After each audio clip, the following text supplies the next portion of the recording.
You ask Tiger to solve. This deals with linear equations with one unknown. The final result is k equals 19/3. Let's solve it step by step.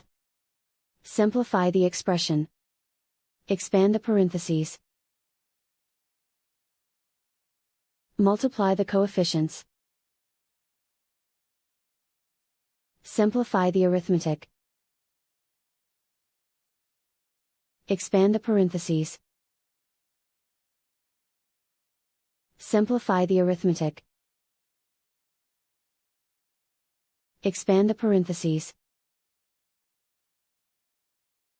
Group like terms.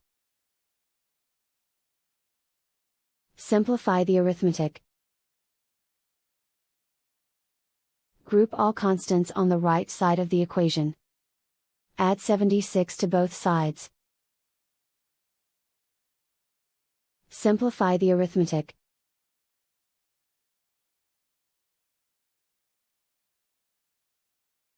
Isolate the k.